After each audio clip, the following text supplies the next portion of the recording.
Yan, welcome back sa ating channel. Ito po ang Swerte at Kalaman. At syempre bago tayo mag-umpisa sa ating dasal ngayong gabing ito, no, sa ating Santo Niñong hubad, no, nilagay ko na sa green na lagayan na para hindi na siya mawaksi o mawala, no. Mag-shoutout muna tayo sa ating mga viewers, no. Si Mami Lagros Bilena, shoutout po, no. Si Leticia Fortuna, shoutout din po. Si It's Me Arlon, shoutout po. Yan. Si Chin Gamo, shoutout din. Si Anita Concepcion, shoutout po. Si Our Lady Web, shoutout din. Affectionate Bulk Hand, shoutout po. May 198, shoutout po. ABG Channel, shoutout po. Sony Boy, The Hitman Molijon, shoutout po. Mary Bianan, shoutout po. Ophelia Go, shoutout din po. Rafael Gamika, shoutout din. Maria Balsia, shoutout po. Jose Liton Indino, shoutout po. J. Fabia Fulgar, shoutout din. Mamshi Official Vlog, Mamshi Official Vlog, shoutout po. Kayla Sweet, shoutout po. Runa Gutierrez, shoutout din po. Good Day, shoutout po. Rafael Gamika, shoutout din. Ana Rotoni, shoutout po. Lorraine Castillo, shoutout din po. At si Leticia Amahan Vlogs, shoutout din po. Ito na, no, may mga padasal. Siyempre magdadasal muna tayo dito sa kumpletong dasal natin at orasyon ng Santo Niño. 4 po yung dadasalin natin kasi po ngayon ay pinagdadasal ko na naman ulit, ano, kahit natapos na tayo, pero siyempre kailangan pa rin natin magdasal dito sa Santo Niñong hubad natin, ano, ng isang ama namin, Aba Ginoong Maria, sumasampalataya at saka luwalhati sa Ama, no. Ito na, pakinggan natin. Swerte at Kalaman! Ito na pong ating 4 na dasal, ang kumpletong dasal at orasyon para sa ating Santo Niñong hubad. Sa ngalan ng Ama, ng Anak, at ng Espiritu Santo. Amen. Ama namin, sumasalangit ka. Sambahin ang ngalan mo. Makasa amin ang kaharian mo. Sundin ang loob mo dito sa lupa para nang sa langit. Bigyan mo kami ngayon ng aming kakanin sa araw-araw at patawarin mo kami sa aming mga sala para nang pagpapatawad namin sa mga nagkakasala sa amin.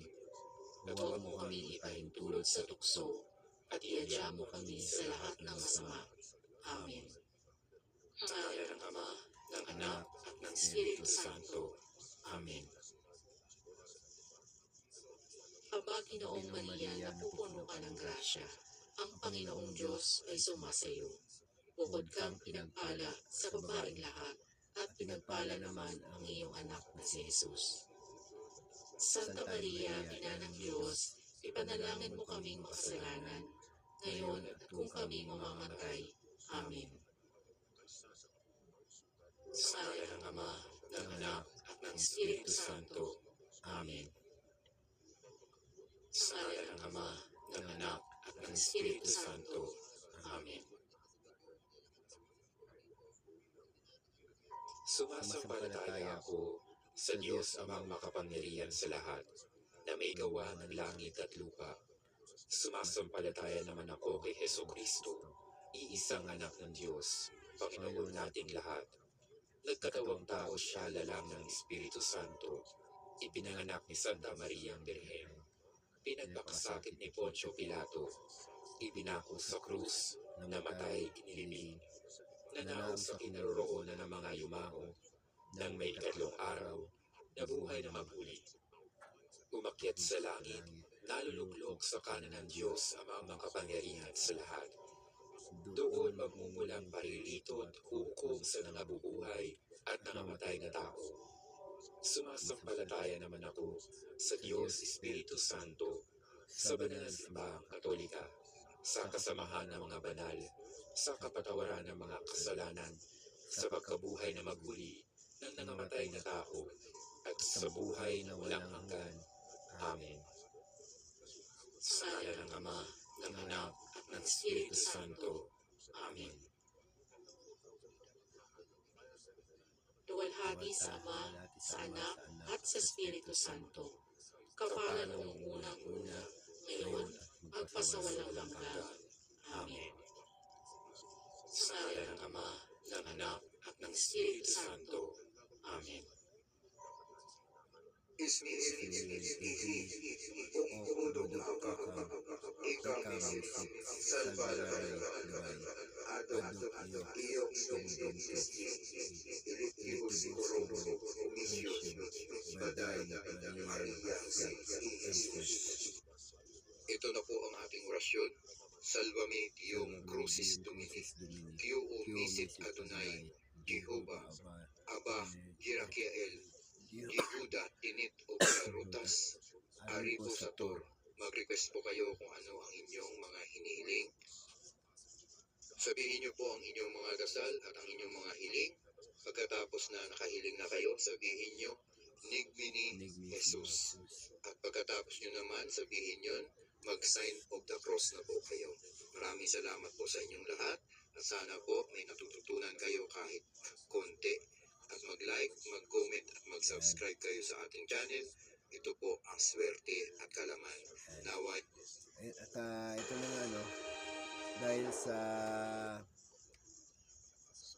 inulit ko yung dasal natin kasi para maalala nyo pa yung ating Santo Niñong Hubad, no, na talagang malaking tulong, no, malaking tulong siya kasi nga ako kung minsan talaga ano ako na nalulungkot ako pagka yung ako ay nakakalimot na may Diyos tayo talaga na siya yung tumutulong. Kung minsan kasi sa sobrang kahirapan ng buhay, nagagawa mong matulog ka na lang, nag-iisip ka.